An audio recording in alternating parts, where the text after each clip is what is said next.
Notre invitée ce midi, Déborah Munzer, bonjour. Bonjour.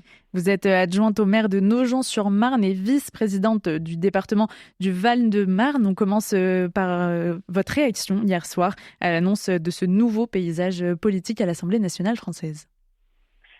Écoutez, d'une part, évidemment, la décision du président de la République, je pense que cela a suffisamment été dit, de dissoudre l'Assemblée nationale était, pour résumer un petit peu, impensée et insensée. Et la situation politique globale ce matin est comme anticipé déjà depuis une semaine, je ne voudrais pas dire depuis 3, mais depuis au moins le résultat du premier tour et surtout les désistements qu'on a vus donc les lundis et mardis dernier, une situation politique absurde avec évidemment des poids politiques réels qui sont complètement déconnectés des résultats d'hier soir et du deuxième tour. Donc j'entends certains qui parlent de régime parlementaire, qui veulent qu'une démocratie parlementaire naisse en France, alors qu'évidemment les institutions de la Ve République avaient été pensées contre la Quatrième République pour ne plus se retrouver dans cette situation.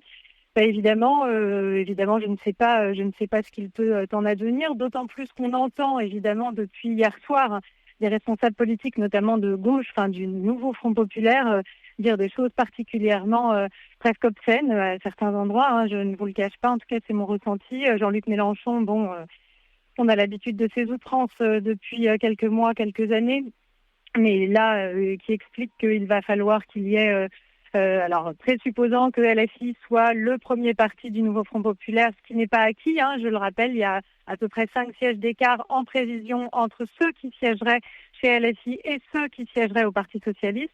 Mais donc, c'est même pas acquis que le Parti socialiste, avec ceux qui avaient été dégagés, j'emploie les mêmes mots que la LFI, dégagés des investitures LFI, on ne sait pas où ils siégeront. Donc, il n'est pas du tout acquis que LFI soit le premier groupe à l'intérieur du NFP, mais peu importe, Jean-Luc Mélenchon réclame que LFI donne le Premier ministre à la France, qui est complètement insensé. Olivier Faure, Parti socialiste, alors là, on ne comprend pas très bien ses propos ce matin. Il explique qu'il ne fera pas de coalition, qu'il n'y aura pas de coalition avec les macronistes.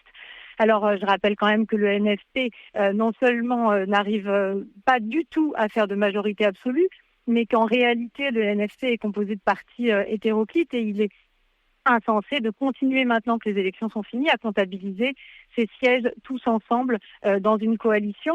Il y a d'ailleurs aujourd'hui, ce qui n'était pas le cas hier soir sur tous les plateaux, mais aujourd'hui on voit apparaître des cartes qui montrent les sièges à l'Assemblée et qui font évidemment ce que cette carte doit être en réalité, donc parti par parti, donc de l'extrême gauche à l'extrême droite, LFI, Parti communiste, les Verts, Parti socialiste, non inscrits divers gauche, ou en tout cas non inscrits à cette date, Renaissance, Modem, Horizon, LR allié avec RN et puis RN. Mais c'est cette carte qu'il va falloir étudier pour parler d'une situation politique, et je pense qu'il ne faut absolument pas se précipiter et surtout ne pas donner de crédit, ou en tout cas pas trop, à cette idée d'un bloc du nouveau Front populaire. Il faut essayer de battre cette idée un petit peu qui a germé hier soir et qu'ils ont essayé de porter ce matin aussi dans toutes les chaînes de radio et de télévision.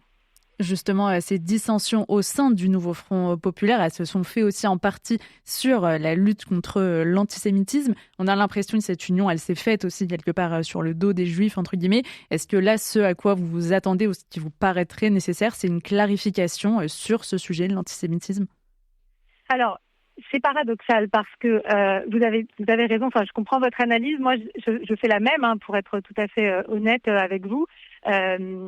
Mais en revanche, je formule pas les choses de la même manière. D'une part, en préalable, quand on parle de ce sujet-là, c'est-à-dire soit de ces immenses drapeaux palestiniens en guise de manifestation, ces événements aussi qui ont tenu lieu de campagne, on se rend compte que donc au candidat LFI, on se rend compte que ils en ont fait un sujet électoral. Je veux dire, la responsabilité, elle est double. Elle est donc évidemment sur les propos tenus qui favorisent l'antisémitisme en France. On le sait et cela se voit en actes. Une jeune fille a été violée, d'autres ont été agressées, jeunes, moins jeunes, parfois des personnes âgées. Et c'est directement imputable aux discours qui ont eu lieu pendant ces campagnes, puisqu'il y a donc eu les européennes et les législatives depuis des mois, de la part de certains candidats des LFI et affinités. Ça, c'est certain. La réalité, c'est que faire un sujet électoral de ce sujet-là, alors même qu'il s'agit d'un sujet international, etc., évidemment, ce n'est pas nouveau. Cela faisait des années. Nous avions déjà eu des manifestations de cette importation il y a quelques années. Mais c'est là où ils sont vraiment comptables, voire coupables d'avoir entraîné l'antisémitisme sur le sol français et de l'avoir accentué. Il n'y a aucun doute. Quant à votre question donc sur le NSP, savoir s'il faut une clarification, bien sûr qu'il en faut une. Évidemment, et on est énormément de républicains à appeler à cette clarification. Mais n'oublions pas que d'exiger cette clarification est déjà une partie d'un piège tendu.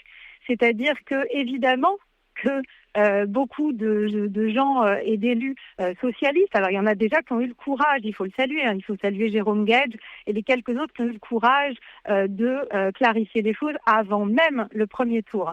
Mais aujourd'hui, si on demandait aux élus socialistes de faire acte d'une virginité sur ce sujet, ils le feraient, et probablement même qu'ils seraient sincères avec le fait de le faire.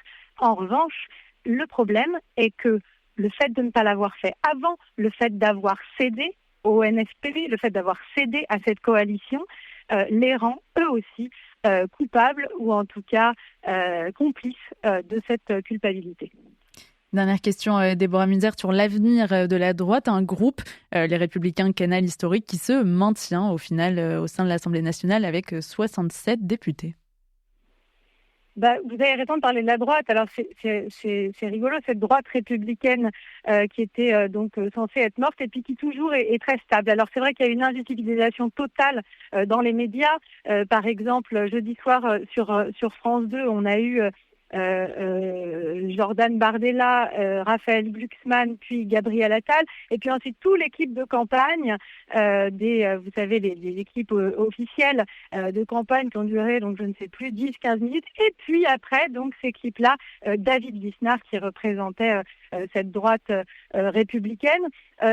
Ce qui est étonnant, c'est la stabilité quand même de ces élus qui ont gagné, si on analyse les scores des uns et des autres, qui ont gagné sur leur ancrage local, sur quelque chose d'intangible, d'inflexible aussi.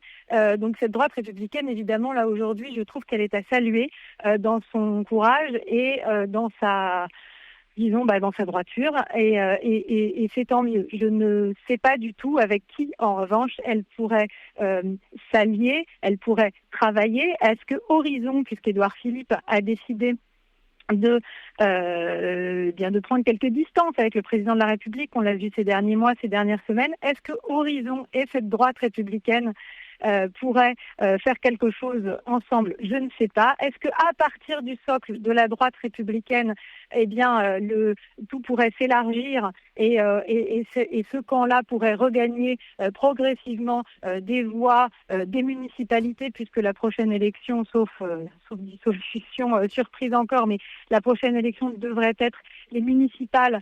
On connaît l'ancrage local de ces élus. Est-ce que à partir des municipales, il pourrait y avoir quelque chose qui se reconstruit de ce côté-là? Écoutez, pourquoi pas? En tout cas, ce qui est certain, c'est qu'il y a beaucoup d'électeurs qui se sentent un petit peu ballottés entre des courants et des partis dont on parle beaucoup, peut-être trop par rapport à ce que les gens pensent réellement et à ce qu'ils souhaitent réellement pour notre pays, c'est-à-dire peut-être un peu plus de liberté, un peu plus d'ordre, de responsabilité aussi de la part des élus. Merci beaucoup Déborah Munzer. Vous êtes adjointe au maire de Nogent-sur-Marne et vice-présidente du département du Val-de-Marne.